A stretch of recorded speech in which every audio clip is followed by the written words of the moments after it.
Hello students, welcome to my application. तो liquidator के पहले 10 एमसीक्यू हमने कंप्लीट किए थे।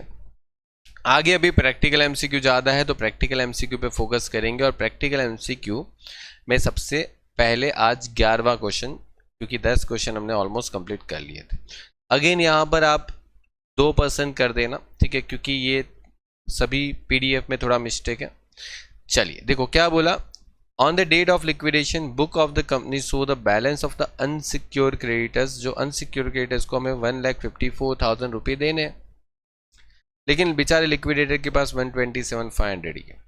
और लिक्विडेटर खुद अपना 2% रेम्युनरेशन भी लेगा उसमें से, ओके। और amount paid to unsecured creditors, ये बहुत इंपॉर्टेंट चीज़ है।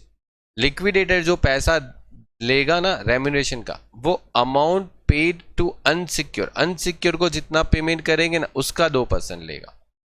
और लिक्विडेटर का रेम्युनरेशन कितना होगा वो पता लगाना। मतलब देखो, लिक्विडेटर के पास कैश कितना था, 127,500।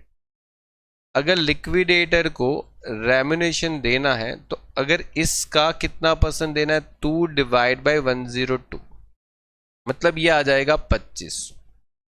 और ये रहेगा, कौन ले जाएगा जो बाकी बचा पैसा, अनसिक्योर क्रेडिटर्स,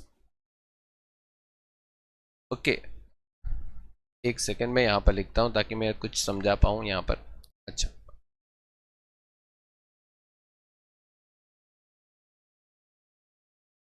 ओके, ये अनसिक्योर क्रेडिटर्स। अब पता है उन्होंने क्या बोला, देखो, अमाउंट पेड टू अनसिक्योर, मतलब अनसिक्योर को जो अमाउंट पे करेंगे ना, बोला उसका 2% देना है। इसीलिए यहां पर 2/100 करो। देखो मतलब समझ रहे हो, 1,25,000 का 2% करोगे तो 2,500 आएगा। लेकिन हमारे पास वो कितना पे कर रहे थे ना, वो अमाउंट नहीं थी। दैट्स वाई हमने यहाँ पर 2/102 किया। हमारे पास पूरा पैसा जो बचा था वो अमाउंट थी, ठीक है। हमको उसमें से लिक्विडेटर का भी हिस्सा निकालना था और अनसिक्योर को भी जो पैसा था वो भी निकालना था। और अनसिक्योर को जो मिलेगा उसका 2% था। इसीलिए यहाँ पर हमें 102 से डिवाइड भी करना है। ये ऑलरेडी हमने डिटेल लेक्चर में समझ भी लिया है। तो आंसर हो जाएगा ए 2500।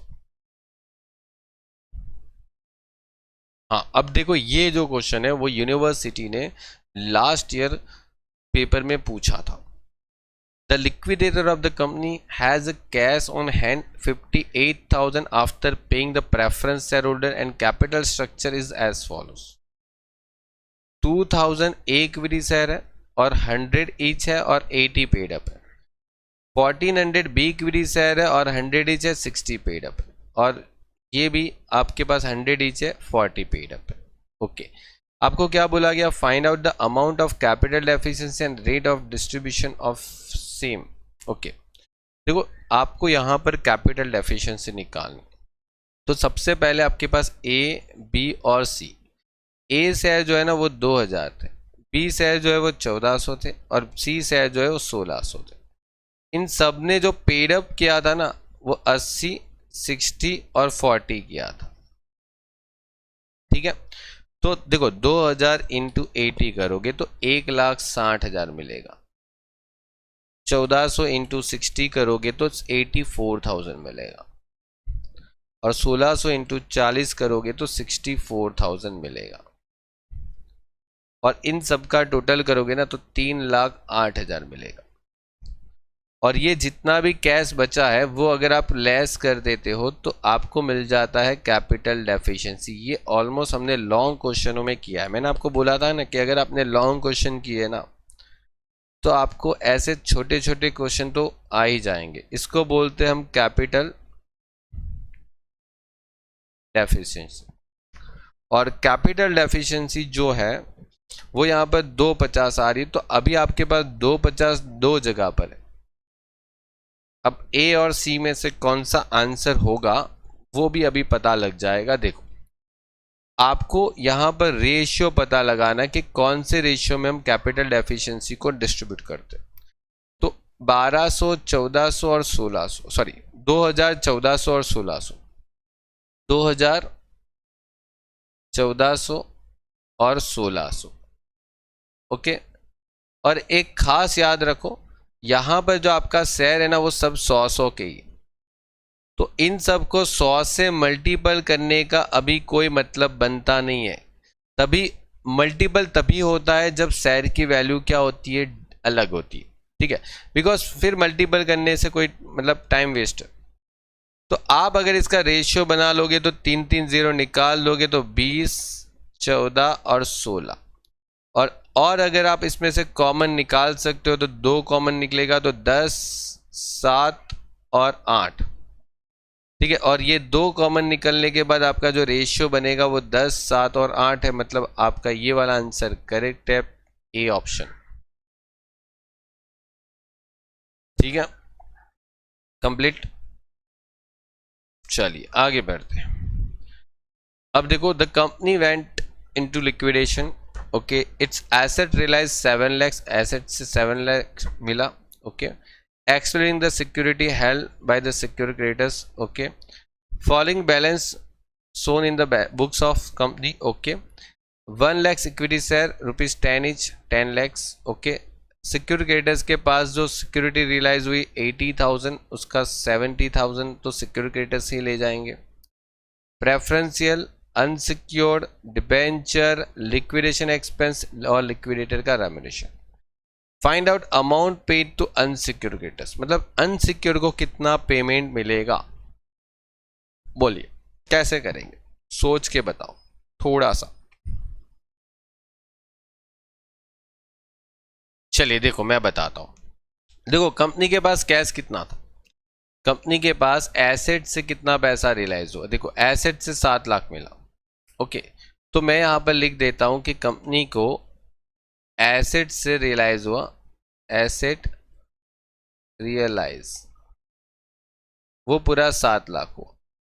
अब 7 लाख में कंपनी ने देखो यहां पर बोला है कि सिक्योर क्रेडिटर्स जो है ना, सबसे पहले किसको पेमेंट करना है, सिक्योर को। और सिक्योर क्रेडिटर्स ने हमारी सिक्योरिटी को 80,000 में बेचा होगा और उन्होंने 70,000 उसमें से वसूल कर लिया होगा, ठीक है। सिक्योर क्रेडिटर्स ने अपनी 70,000 वसूल कर लिया 80 में से, तो अपने को सरप्लस कितना मिला, सरप्लस कितना मिलेगा, 10,000 मिलेगा, ओके। मतलब 7 lakhs तो पहले से एसेट से मिले थे और 10,000 सिक्योर क्रेडिटर्स से मिले थे। चलो उसके बाद यहाँ पर पेमेंट 1 by 1 करते जाएंगे। देखो सिक्योर्ड को तो हमने पेमेंट पहले से कर लिया, मतलब उन्होंने तो पैसा ले लिया। अभी किसकी बारी होती है, तो लिक्विडेशन एक्सपेंसेस के। तो लिक्विडेशन एक्सपेंसेस जो है वो अपने को 10,000 देना है, ठीक है। फिर लिक्विडेटर का रेम्युनरेशन जो है वो अपने को देना है 15,000। फिर उसके बाद प्रेफरेंशियल क्रेडिटर्स होते हैं, कितना था, 12,000। फिर उसके बाद डिबेंचर होते हैं, कितने डिबेंचर है, 5 लाख। अब यहां तक आके रुक जाओ और चेक करो कि अनसिक्योर्ड को जो पेमेंट करना है, ओके, अनसिक्योर क्रेडिटर्स को जो पेमेंट करना है कितना करना है, 280। क्या उतना पैसा अपने पास है, देखो 7,10,000, ठीक है, 7,10,000 और 7,10,000 में से अगर 1 by 1 सबको माइनस करते जाऊं, ठीक है, पहले 10,000 फिर 15,000 फिर 12,000 फिर 5 लाख, तो मेरे पास अभी इसको देने के लिए सिर्फ 173,000 ही होंगे, जो कि आ गया, हो गया, खत्म। चलो चलिए तो देखो क्वेश्चन नंबर 14।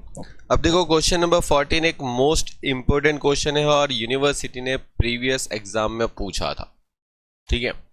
तो बहुत ही इंपॉर्टेंट रहता है ये क्वेश्चन और थोड़ा लेंथी है, तो समझ लो एक बार, क्योंकि अगर जब पूछेंगे दूसरी बार तो थोड़ी सी अमाउंट को चेंजेस करके वापस पूछ सकते हैं, ठीक है। और ये एमसीक्यू में पूछा था। देखो company want into liquidation on 31/3/2021 from the following information find out, okay. क्या फाइंड करना है वो खास ध्यान रखना होता है एमसीक्यू में, ताकि हमारा फोकस पूरे क्वेश्चन के कैलकुलेशन के टाइम पे उसके ऊपर रहे। Find out the amount to be called from equity share holder. देखो आपको पता है ना कि जब हमारे पास पैसे कम पड़ जाते हैं तो हम इक्विटी शेयर होल्डर के पास से पैसे मंगवाते हैं। तो कितने मंगवाएंगे वो हमें यहाँ पर देखना है कि कितना कॉल अप करना पड़ेगा। चलिए तो देखो, टोटल लीगल एक्सपेंसेस जो है वो आपका 1 लाख है। मतलब आपका जो लीगल एक्सपेंसेस है वो 1 लाख हो गया, ठीक है, बात खत्म। लेकिन उसमें इंक्लूड है liquidator remuneration 2% as 20,000 as 1% of the asset realise. मतलब क्या हो गया पता है कि ये जो 1 लाख है ना, 1 लाख, उसमें 20,000 अमाउंट वो इंक्लूड है जो एसेट का 1% होता है। एसेट की जो रियलाइज है ना उसका कितना परसेंट होता है? 1%। एसेट रियलाइज का 1%। अब आपके पास 20,000 का डिवाइड बाय 1% करने से ये मालूम हो जाएगा कि एसेट रियलाइजिंग कितना होगा। कितना होगा? 20 लाख की एसेट रियलाइज होगी। ओके, एसेट्स रियलाइज हो गया। और आगे वहां यहां पर वैसा भी कुछ और बोला है कि बोले 50,000 रेम्युनरेशन, जो रेम्युनरेशन है वो 50,000 ऐसा है कि 2% अमाउंट टू अनसिक्योर्ड क्रेडिटर्स। मतलब अनसिक्योर्ड क्रेडिटर्स को जो पैसा मिलता है उसका 2%। मतलब 50,000 को वापस मैं 2% से अगर डिवाइड कर दूं तो मेरे को अनसिक्योर मिल जाएगा। ओके, मतलब टोटल 25 लैक्स आना है मेरा अनसिक्योर्ड क्रेडिटर। ठीक है, अब ये जो है ना वो टोटल अनसिक्योर्ड क्रेडिटर्स है। ठीक है, ये जो है वो टोटल अनसिक्योर्ड क्रेडिटर्स, मतलब टोटल कितना हमारे क्रेडिटर्स को पेमेंट करना है? 25 लैक्स। अब देखो यहां पर आगे पढ़ो, remaining amount is liquidation expenses. अब ये रिमेनिंग अमाउंट किसकी बात बोली है? तो ये बोला गया है कि आपके पास जो लीगल एक्सपेंस है ना वो 1 लाख है। अब ये जो 1 लाख का लीगल एक्सपेंस है ना उसमें 20,000 ये इंक्लूड है, ठीक है, तो उसको माइनस कर दो, एक्सक्लूड कर दो। 50,000 ये इंक्लूड है तो उसको भी मतलब माइनस कर दो। मतलब टोटल 70,000 लेस होके जो 30,000 बचा ना वो क्या बचेगा? लिक्विडेशन एक्सपेंसेस बचेगा। ये उन्होंने बोला, देखो लिक्विडेशन एक्सपेंसेस बचेगा रिमेनिंग। ठीक है, फिर बोला प्रेफरेंशियल क्रेडिटर्स जो है ना, प्रेफरेंशियल क्रेडिटर्स वो 4% ऑफ टोटल क्रेडिटर्स है। ठीक है, समझ गए, 4% ऑफ टोटल क्रेडिटर्स अपने प्रेफरेंशियल क्रेडिटर्स है। ठीक है, प्रेफरेंशियल क्रेडिटर्स कितने? 4% ऑफ टोटल क्रेडिटर्स। ओके, हो गया। मतलब ये हो गया कि अपने ये टोटल क्रेडिटर्स है ना, अनसिक्योर्ड क्रेडिटर्स, उसमें 4% जो है ना वो प्रेफरेंशियल क्रेडिटर्स है। तो यार 25 लाख उसका 4% कर लोगे तो 1 लाख आ जाएगा। तो बाकी बचे अदर अनसिक्योर्ड, कितने आ जाएंगे? 24 लाख। Done, clear. अब आगे यहां पर क्वेश्चन में एक काम करना है कि बोला कि बैंक बैलेंस जो है ना वो 10% है एसेट रियलाइज का। ओके, मतलब आपने जो एसेट का पैसा रियलाइज किया उसका 10% बैंक बैलेंस अपने पास है। अभी देखो आपके पास यहाँ पर 4,000 प्रेफरेंस शेयर है जो कि 75 रुपीज पेड अप है। तो देखो 4,000 इंटू 75 करोगे तो आपका जो पेड अप वैल्यू है वो आ जाएगा 3 लाख रुपए।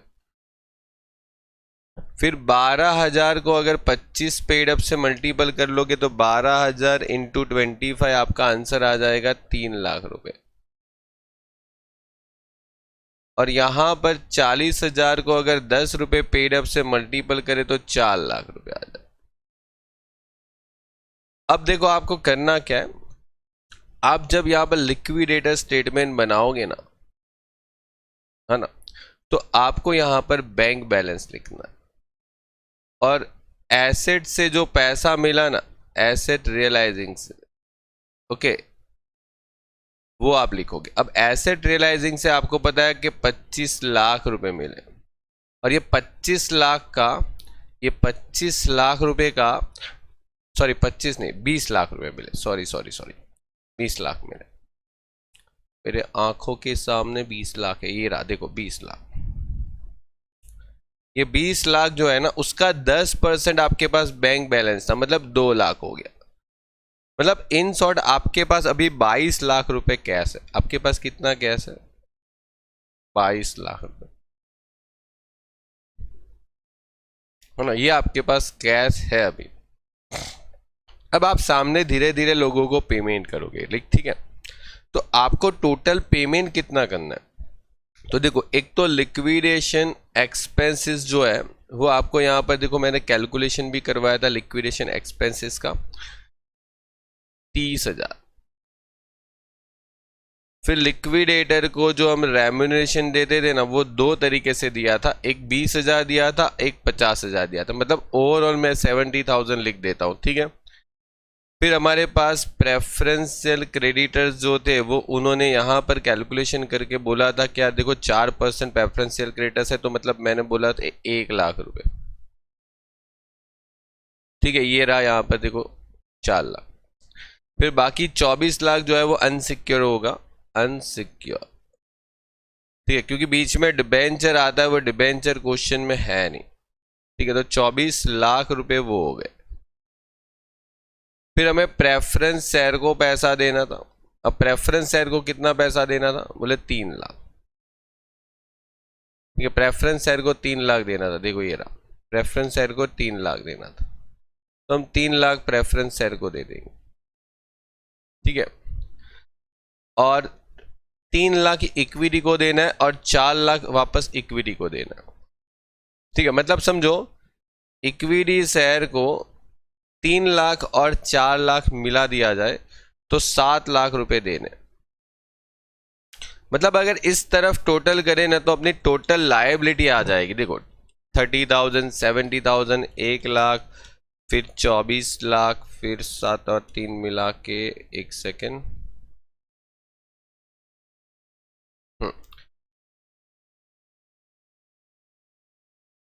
24 लाख, 3 लाख, 7 लाख, 1 लाख और वापस और 1 लाख, ठीक है। मतलब टोटल 36 लैक्स हो जाता है। ये आपकी टोटल लायबिलिटी आ जाती है। मतलब समझो अभी यहाँ पर कैलकुलेशन जो करते हैं उसमें थोड़ा सा ध्यान देना, थोड़ा लेंथी क्वेश्चन है, यूनिवर्सिटी ने पूछ लिया था। टोटल लायबिलिटीज जो है ना बच्चों, आपकी 36 लैक्स है, और लायबिलिटी के सामने अपने पास टोटल कैश जो है ना, वो सिर्फ बच्चों 22 लाख रुपए ही कैश है। मतलब पैसे ही कम है, देखो ये 22 लाख रुपए ही। मतलब ये बात तो कंफर्म है बच्चों के 14 लाख रुपीस तो अपने को नुकसान होने ही वाला है, ठीक है, जिसको हम डेफिशिएंसी बोलते हैं, कैपिटल डेफिशिएंसी। अब ये जो कैपिटल डेफिशिएंसी है ना बच्चों, वो हम डिस्ट्रीब्यूट करते हैं शेयर होल्डर के बीच में, और कौन से रेशियो में डिस्ट्रीब्यूट करते हैं? तो उसकी पेड अप कैपिटल के हिसाब से नहीं, उसकी फेस वैल्यू के हिसाब से डिस्ट्रीब्यूट करते हैं, ठीक है। और उसकी फेस वैल्यू क्या है? Face value of share. तो देखो 12,000 जो है ना, 12,000 उसको 50 से मल्टीपल होता है, ठीक है, ये आ जाएगा 6 लाख। और 40,000 जो है ना, उसको यहाँ पर 25 से मल्टीपल हो जाता है, तो ये आ जाएगा 10 लाख, ठीक है। अब इसका रेशियो बना दोगे ना, तो 2:, क्या हो जाएगा बोलो? 2:5 हो सकता है, 2:5, बिल्कुल 2:5 हो जाएगा। अब 2:5 मतलब कि 2/7 और 5/7 में अगर इसको डिस्ट्रीब्यूट करता हूं ना, ठीक है,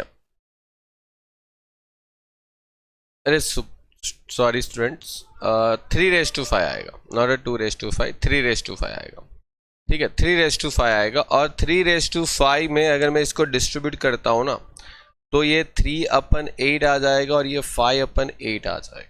अब इसको डिस्ट्रीब्यूट करो, देखो 14 लैक्स को 3/5 करो तो 8,40,000 आ जाएगा, ठीक है। एक सेकेंड,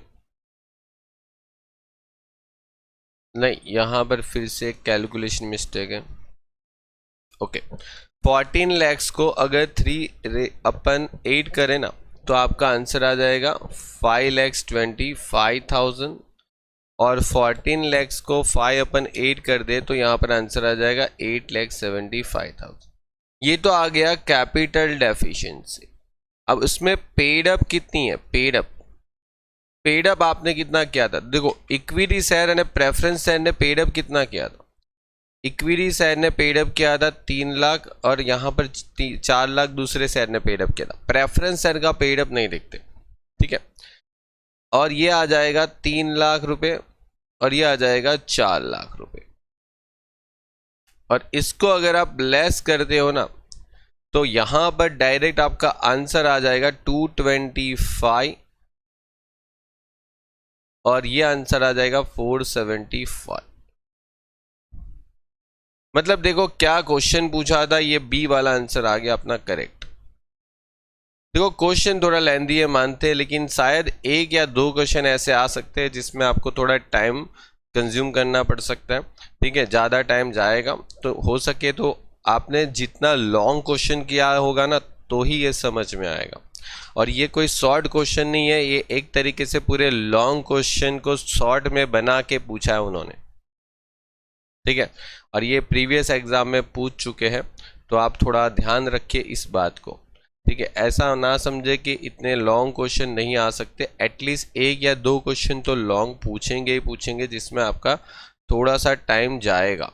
तो पॉसिबल है तो प्रैक्टिस रखिए लॉन्ग क्वेश्चन की, अगर इस टाइप के क्वेश्चन को सॉल्व करना है, ठीक है। चलिए आगे बढ़ते हैं। देखो अब ये question, after the making the payment of debenture holder liquidator has a balance 4,12,000 and unsecured creditors 5 lakh. Okay, देखो डिबेंचर को पेमेंट करने के बाद लिक्विडेटर के पास कितना है? सिर्फ 4,12,000, और क्रेडिटर्स को देना है 5 लाख। मतलब क्रेडिटर्स को पूरा पेमेंट करने का अपने पास पैसा नहीं है। लिक्विडेटर को 3% ऊपर से रेम्युनरेशन भी देना है, किसके ऊपर? And amount paid to unsecured creditors, and find out the amount of remuneration and amount paid to unsecured creditors। देखो आपके पास कैश कितना बचा? बोला 4,12,000। अभी क्रेडिटर्स को तो 5 लाख देना है, जो कि पॉसिबल नहीं है, इनमें से दे सकते हैं, ठीक है। तो क्रेडिटर्स को कितना देगा?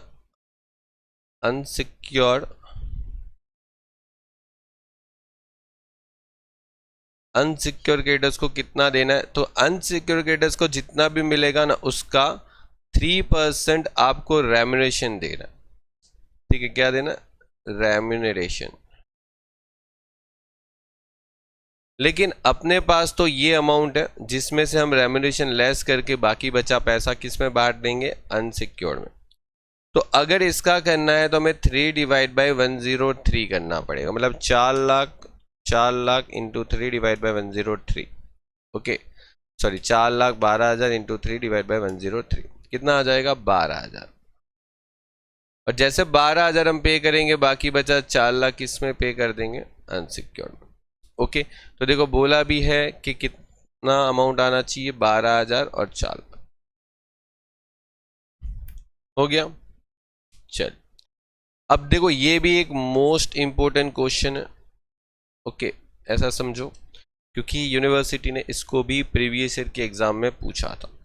ओके देखो क्या बोला गया है, टोटल लीगल एक्सपेंस आपके पास है, और उसमें देखो क्या बोला है कि द लिक्विडेटर रेम्युनरेशन जो है ना वो 2% ऑन एसेट रियलाइज है, और बाकी जो है वो 1.5% amount paid to unsecured creditors है इंक्लूडिंग अ प्रेफरेंशियल क्रेडिटर्स, और लिक्विडेटर एक्सपेंसेस जो है वो 33,611 है। आपके पास बैंक बैलेंस है, आपके पास एसेट रियलाइजिंग है, और आपके पास बोला है प्रेफरेंशियल क्रेडिटर्स जो है वो 10% ऑफ अनसिक्योर्ड क्रेडिटर्स। देखो एक सिंपल सा बात समझो कि लास्ट वाला जो लाइन है ना, लास्ट वाला लाइन क्या बोला? प्रेफरेंशियल क्रेडिटर्स जो है वो अनसिक्योर्ड क्रेडिटर्स के 10%, और यहाँ पर ये जो यूनिवर्सिटी ने क्वेश्चन पूछा था, बस ये लास्ट वाला लाइन पकड़ लो जिसमें बोला है कि प्रेफरेंशियल क्रेडिटर्स 10% है, किसका? अनसिक्योर्ड का। मतलब उसके फाइंड आउट भी वही करना है। देखो फाइंड आउट क्या करना है, बोला प्रेफरेंशियल क्रेडिटर्स फाइंड करो और अनसिक्योर्ड क्रेडिटर्स फाइंड करो। तो देखो यार समझो कि जो भी प्रेफरेंशियल क्रेडिटर्स होंगे ना, ओके, वो अनसिक्योर्ड क्रेडिटर्स की अमाउंट का 10% होगा, मतलब इसकी अमाउंट का 10% होगा। तो देखो यहां पर ये अनसिक्योर्ड क्रेडिटर्स है, क्या इसका 10% ये बन रहा है? देखो चेक करो, देखो ये 263 340 का 10% ये बन रहा है, नहीं बन रहा है, तो ये तो आंसर नहीं है। फिर ये देखो, ये क्या इसका 10% ये बन रहा है? भी ये बन रहा है। फिर इसकी अमाउंट देखो, इसका 10% ये बन रहा है, नहीं बन रहा है। इसका देखो, इसका 10% ये बन रहा है, यस बन रहा है। मतलब देखो ए बी और डी ही आपका आंसर हो सकता है यहां पर, इससे ही कहीं पर, समझ रहे हो? अगर बाई चांस डी में भी मैच नहीं होता ना, तो आपको एक आंसर पता लग जाता, लेकिन यहां पर बनाने वाले ने थोड़ा दिमाग लगाया है, ठीक है, ताकि आप इस तरीके से ना निकाल पाओ। ओके, लेकिन फिर भी अपने को 50-50 तो आइडिया आ गया ना कि यार बी और डी में से ही आंसर हो सकता है। अब कौन सा आंसर सही है वो अब चेक कर लेते, ठीक है। देखो अब चेक कर लेते कि कौन सा आंसर अपना सही है। ओके, बी और डी में से, ठीक है, बी और डी में से कौन सा सही है? ये दोनों तो आने ही नहीं वाले, क्योंकि उसमें 10% ही नहीं बन रहा है उसका। अब देखो आपको बोला गया है कि टोटल लीगल एक्सपेंसेस जो है वो 114,000 है। इनमें से जो लिक्विड एक्सपेंस जो है ना वो 33,611, मतलब 114,000, उसमें से 33,611 अगर लेस कर दूं ना, तो मेरे को जो बाकी बचा ना वो मिलेगा लिक्विडेटर का रेम्यूनरेशन। कितना बचा बच्चों? 80,389। ओके, अब उसने क्या बोला, देखो ध्यान से पढ़ो, ठीक है। बोला लिक्विडेटर रेम्यूनरेशन जो है ना वो 2% है एसेट रियलाइजिंग, और एसेट की रियलाइजिंग तो अपने पास पड़ी हुई है, देखो 38 लाख। तो एक काम करेंगे, बोला एसेट का 2% करना है, वो तो है ना 38 लाख रुपए का, मैं 2% आराम से कर सकता हूं, क्यों नहीं कर सकता? चलो ये आ जाएगा 76,000, मतलब इनमें से 76,000 को निकाल दिया जाए। चलिए तो 76,000 निकाल दिया जाए, तो बाकी बचा वो 4389 बचेगा, और ये जो 4389 बचा ना वो अनसिक्योर्ड प्लस प्रेफरेंशियल क्रेडिटर्स का जो भी पैसा आएगा उसके ऊपर कितना परसेंट है पता है? उसके ऊपर कितना परसेंट है? बोला 1.5%। देखो 1.5% amount paid to unsecured creditors including preferential creditors, ठीक है। मतलब इसका 1.5% है, इसका 1.5% करने पर आपको मिलना चाहिए 4389, और मेरे को क्या करना पड़ेगा? ये 4389 जो है ना, ये 1.5% जो आपका मल्टीपल हो रहा है ना, वो सामने लेके जाओ तो 1.5% से डिवाइड कर दो। ओके, और इसको डिवाइड करने के बाद मेरे को जो आंसर मिलता है ना वो मिलता है 292,600, ठीक है। अब देखो यहाँ पर एक सीधा सीधा बात है कि इन दोनों का टोटल में किसका टोटल हो रहा है? देखो इन दोनों का टोटल करो, ठीक है। 26600 प्लस 266,000, इसका टोटल हो रहा है 292,600, और इसका टोटल हो रहा है कुछ 160,930। मतलब ये हो गया कि ये वाला आंसर अपना आ रहा है, देखो, ठीक है। ज्यादा दिमाग नहीं लगा रहा, बस सीधा आंसर आ रहा है, देखो बी आंसर इज करेक्ट, ठीक है। और ये मैंने आपको एकदम डिटेल में बता दिया, क्योंकि यहां पर देखो बोला है कि प्रेफरेंशियल क्रेडिटर्स और अनसिक्योर्ड क्रेडिटर्स को मिला के जो अमाउंट होगा उसका आपका 1.5%। ठीक है, चले आगे बढ़ते हैं।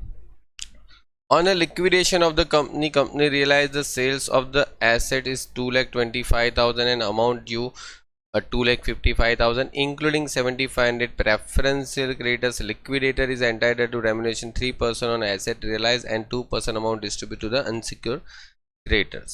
फाइंड आउट करना है रेम्यूनरेशन टू द लिक्विडेटर। ठीक है यार, कर लेंगे। देखो सिंपल सा टॉपिक है। आपको यहाँ पर बोला है कि आपने जो एसेट बेची है ना, उस एसेट के बेचने से आपको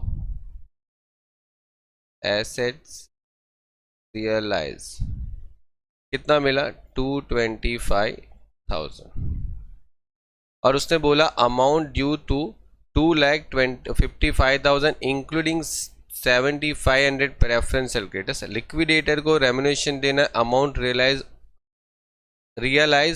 के ऊपर 3%। ओके, अमाउंट रियलाइज के ऊपर 3%, मतलब समझो यहाँ पर जो लिक्विडेटर को रेम्यूनरेशन देना है ना, वो इस अमाउंट की रियलाइजिंग पे 3%। कितना आ जाएगा 6,750। फिर उसके बाद आपको प्रेफरेंशियल क्रेडिटर्स को पैसा देना है और प्रेफरेंशियल क्रेडिटर्स को कितना पैसा देना है 7,500। और 7,500 जैसे देंगे ना, देखो यहाँ पर लिखा है कि 2% amount distribute to the unsecured creditors, और सिर्फ अनसिक्योर्ड क्रेडिटर्स वर्ड लिखा है ना, तो हमें प्रेफरेंशियल पे भी कितना परसेंट देना पड़ता है 2%। ये भी मैंने आपको थियरी बताई थी। तो वापस लिक्विडेटर को रेम्यूनरेशन देना पड़ेगा 7,500 पे 2%, मतलब यहाँ पर 150 रुपये और रेम्यूनरेशन जाएगा, इसके ऊपर 2% जाएगा। ठीक है, और उसके बाद अपने को जो पैसा देना है वो अनसिक्योर्ड को देना है। ठीक है, अनसिक्योर्ड। अब अनसिक्योर्ड को कितना पैसा देना है, देखो अपने पास जो कैश बचा था 225,000, अब उसमें से 1, 2 और 3 ये पैसा माइनस कर दो। ठीक है, जैसे लिक्विडेटर का रेम्यूनरेशन जो है वो 6,750 150 और जो प्रेफरेंशियल क्रेडिटर्स है उसको 7,500 लेस कर दो। ठीक है, देखो इतनी अमाउंट को लेस करो, 225,000 माइनस 6,750 150 और 7,500, तो ये अपने पास अमाउंट आ जाएगी। ओके, ये अपने पास अमाउंट आ जाएगी। ओके, चलो अब ये जो अमाउंट बची ना, उनमें से हमें किसका लिक्विडेटर का रेम्यूनरेशन भी देना है और फिर जो बचा हुआ पैसा अनसिक्योर्ड को देना है।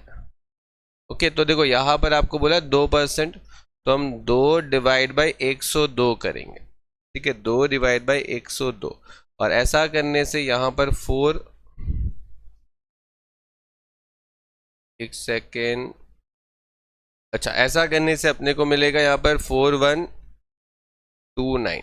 ओके, और इसके बाद जो बचा हुआ पैसा है ना, इसके बाद जो बचा हुआ पैसा वो हम किस में बांट लेंगे, अनसिक्योर्ड में बांट लेंगे।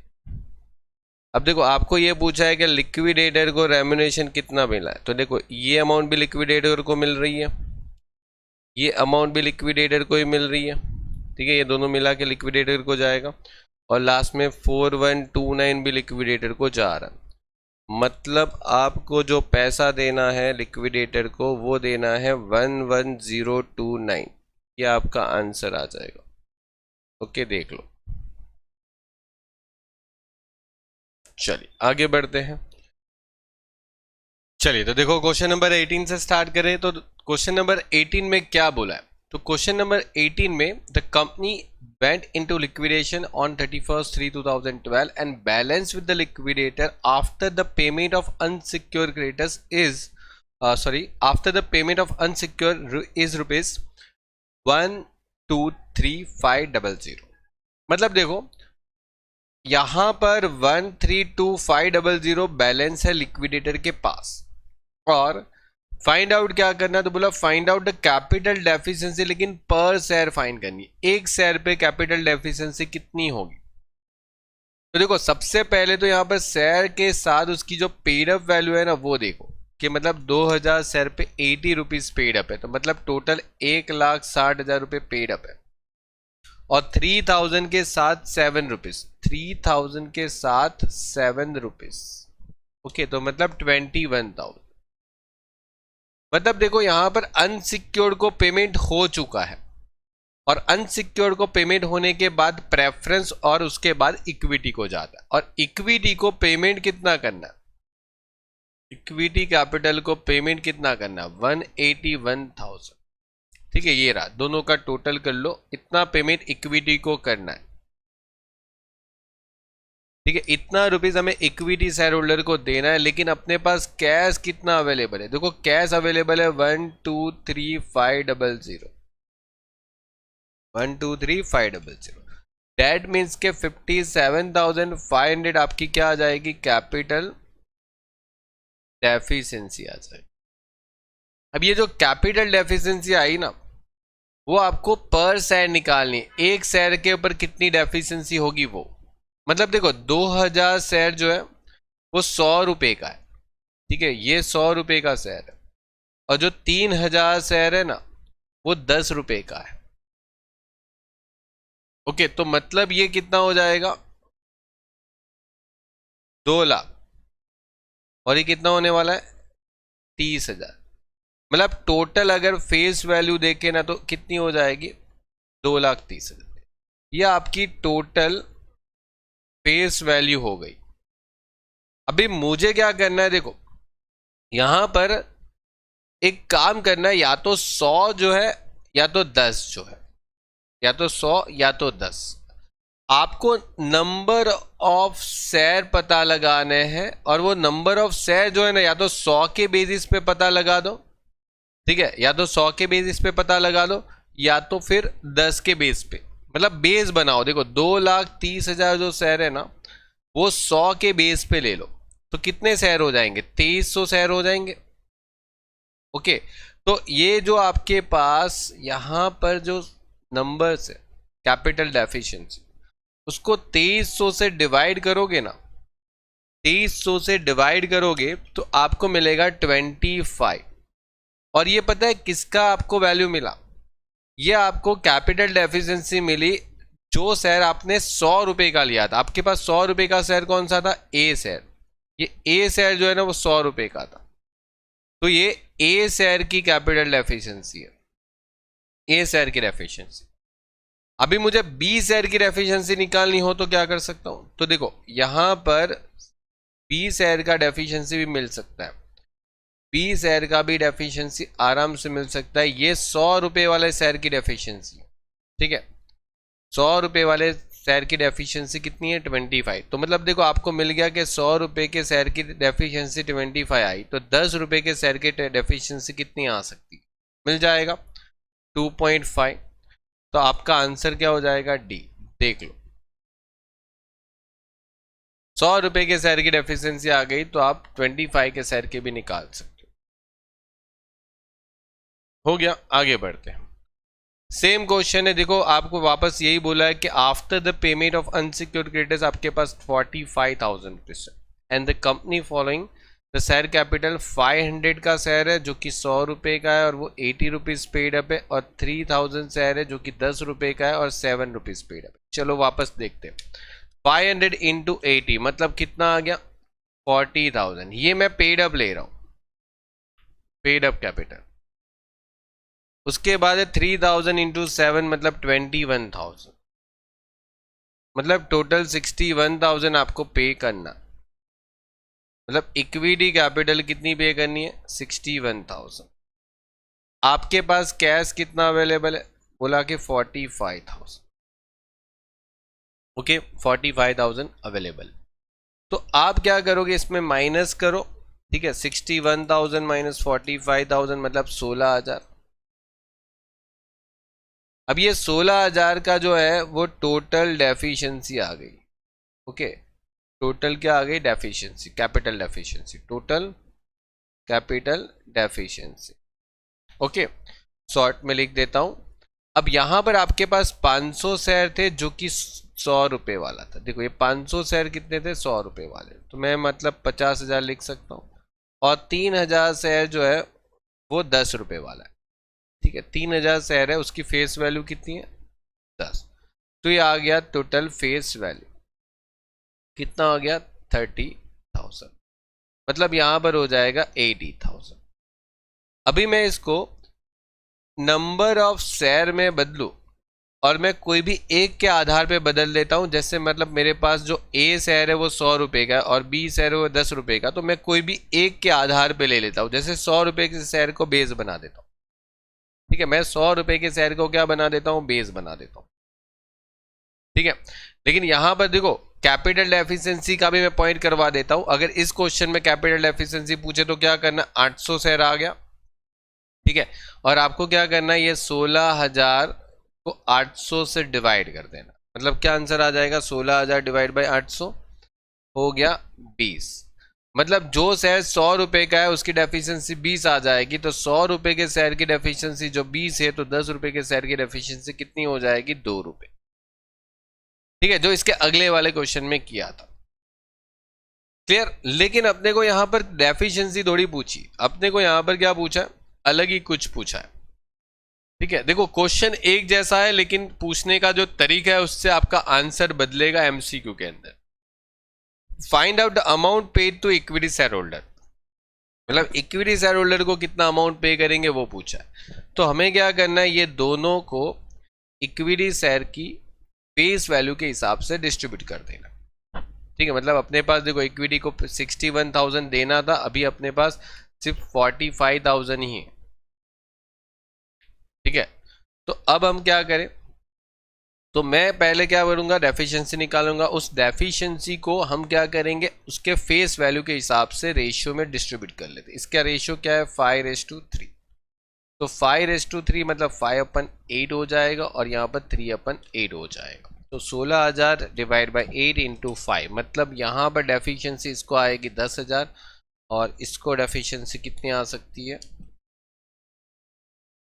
एक सेकेंड, 16,000 इंटू 3 डिवाइड बाई 8, इसको 6,000 आ जाएगी। ठीक है, और ये ए शेयर की डेफिशिएंसी आ गई, ये बी शेयर की डेफिशिएंसी। अब हम क्या करते थे, इसकी पेड अप वैल्यू को लेस करते थे। ठीक है, पेड अप वैल्यू क्या है, तो देखो ए शेयर ने कितना पेड अप किया था और बी शेयर ने कितना पेड अप किया था, वो दोनों आपके पास है 40,000 और 21,000।